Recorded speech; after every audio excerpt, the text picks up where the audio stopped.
So you're thinking about starting a business with a friend, right? It sounds amazing. But here's the thing. Behind every single partnership, there's a rule book. Some of those rules you write yourselves, and some are written for you by the law. Today, we're diving into that hidden rule book that's running your business, whether you even know it exists or not. Right, so you're ready to jump in. You've got the $1 million idea, you've got the perfect partner, you're good to go. But hold on a second. Before you even think about printing a business card, you've got to understand just how serious this is legally. This is way more than a high five and a shared dream. It's a real legal bond. Yeah, see, a partnership isn't just a casual agreement. In the eyes of the law, you instantly become agents for each other. That means you can make decisions and sign things that legally bind everyone else. It's a really deep connection with some very, very real consequences. Okay, first up, let's get into the partnership pact. Think of this as the set of automatic, non-negotiable vows that every partner makes the second that partnership is formed. These are the core rules that are in play even if you haven't written a single word down. These four things right here, they're basically your factory default settings. It's simple. You have to act for the good of the team, not just yourself. You have to be honest and faithful. You have to share all the information, no secret books. And this is a big one. If you commit fraud that costs the business money, you are personally on the hook to pay it all back. This is the absolute bedrock of trust in a partnership. And that brings us to the most crucial point of all. The law sets these baseline rules, these defaults. But, and this is everything, it also gives you the power to write your own rules. A formal written partnership agreement can change many of these defaults. It is, without a doubt, the ultimate rulebook for your business. Okay, so we've got the core commitments down. But how does that actually work day to day, when you're running the business? How are decisions actually made? And who gets the final say, especially when you disagree? Let's check out the default rules for that. So the law actually creates this two-level system. For the normal, everyday stuff, like, say, ordering new inventory, all you need is a simple majority vote. But for anything that fundamentally changes the nature of the business, like deciding you're no longer a coffee shop and you're going to become a bookstore, that requires unanimous consent. Every single partner has to say yes, no exception.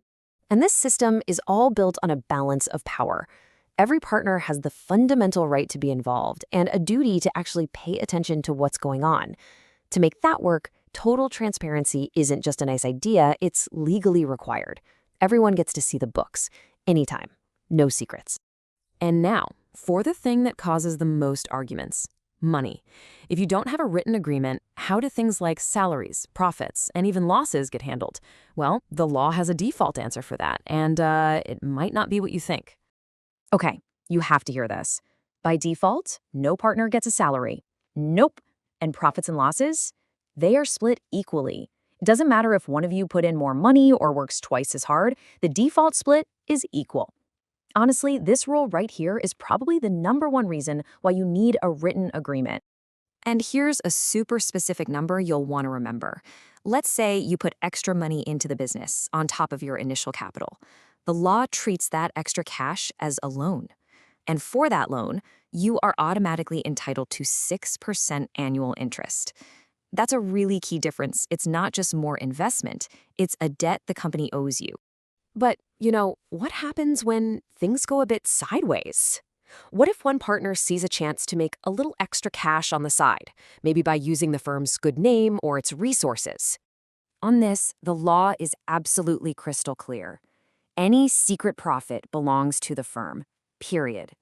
If you use the company's name, its property, or its connections to make a buck for yourself, or if you start a competing business on the sly, you have to account for every single penny of that profit and pay it back to the partnership. Your first financial loyalty is always to the firm. This whole idea of loyalty brings us to what is maybe the most powerful and, let's be honest, the riskiest part of being in a partnership. It's this idea of agency and liability. That old saying, one for all for one, isn't just a nice thought here. It is a binding legal reality. It all comes down to this legal concept called implied authority. What it means is that in the normal day-to-day running of the business, any one partner has the power to act for the whole firm. Their signature on a contract could make every other partner legally responsible for it. So what does that actually mean, the usual way? Well, think about anything that falls under that umbrella. Your partner ordering new supplies, hiring an entry-level employee, signing a standard contract with a new client. all of their actions legally bind you and the entire firm. But there are limits. One partner, acting all by themselves, can't do these huge, game-changing things without getting permission. They can't just sell the company's building, or open a bank account in their own name, or admit the firm is guilty in a lawsuit. Those kinds of actions need everyone to be on board. And now for the really scary part. It's called joint and several liability. This means that if the firm racks up $1 million in debt, a creditor doesn't have to go after everybody. They can pick just one partner and sue them for the entire amount. That's right, your personal assets, your house, your car could all be at risk for a debt the whole firm created. But, of course, partnerships aren't static forever. People join, people leave, so what happens when the team itself changes? The law has very specific rules for these situations. Let's look at 2 really important scenarios. Okay, first, this is an interesting one. The journey of a minor. Someone under 18 can't be a full partner, but they can be admitted to the benefits of the partnership. The second they turn 18, though, a 6-month clock starts ticking. In that time, they have to publicly declare, am I in or am I out?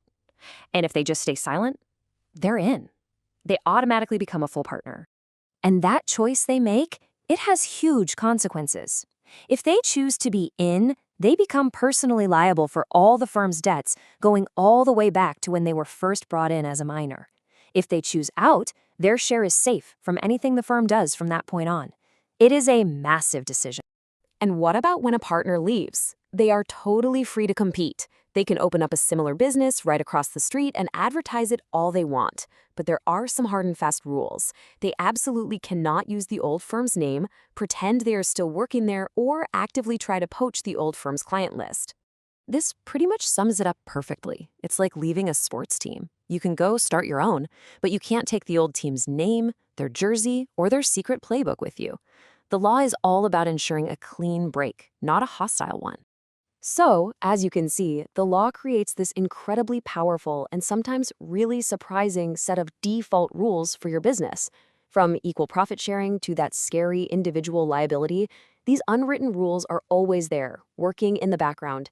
And all of this just screams how important a well-written partnership agreement really is. It isn't just a document, it's the constitution for your business. Which brings us to one final, really important question.